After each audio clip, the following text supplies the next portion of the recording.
مع الله في لألآت النجوم وحبك الغيوم وضوء القمر.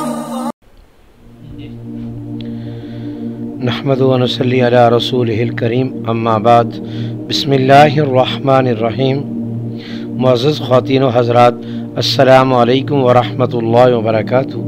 میں آپ کی خدمت میں حاضر ہوں پروگرام سنہری باتوں کے ساتھ، اور آج کی مجلس میں آپ کے سامنے یہ بیان کیا جائے گا کہ عام طور پر تو انسان جنات سے ڈرتے ہیں، لیکن جس طرح انسان جنات سے ڈرتے ہیں اسی طرح جنات بھی انسان سے ڈرتے ہیں.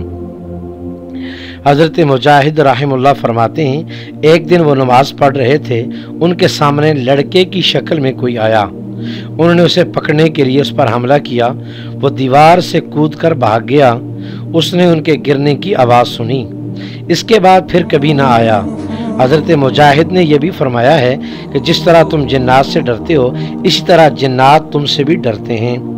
ابو شراح فرماتے ہیں، میں رات کو گلیوں میں چلنے سے ڈرا کرتا تھا. یحییٰ ابن جزار کو اس کی خبر ہوئی. انہوں نے فرمایا کہ جس چیز سے تو ڈرتا ہے وہ انسان سے تیرے سے زیادہ ڈرتے ہیں. حضرت مجاہد سے روایت ہے کہ شیطان انسان سے زیادہ ڈرتا ہے.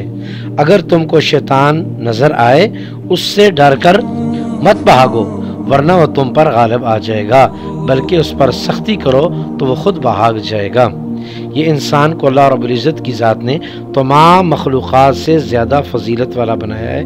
تو اس کی وجہ یہ ہے اللہ رب العزت کی ذات نے اس کا رعب اور دبدبہ تمام مخلوق کے اوپر ڈالا ہے. آپ دیکھتے نہیں ہیں اونٹ کتنا طاقتور جانور ہے، لیکن انسان کا ایک چھوٹا سا بچہ اس کو نکیل سے پکڑ کر لے جا رہا ہوتا ہے. یہی معاملہ ہے، جنات کے اندر طاقت تو ہے لیکن اللہ رب العزت کی ذات نے رعب جو ہے وہ انسان کو دیا ہے. اگر انسان ہمت کر لے تو جنات انسان سے ڈرتے ہیں. ہاں اگر یہ کم ہمتی دکھائے گا تو پھر جن ان پر غالب آ جائے گا. اللہ رب العزت کی ذات ہم سب کو انسان ہو یا جنات ہر شریر کے شر سے محفوظ فرمائے.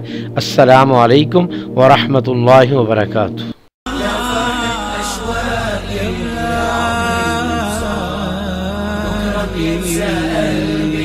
كل أيام الصعب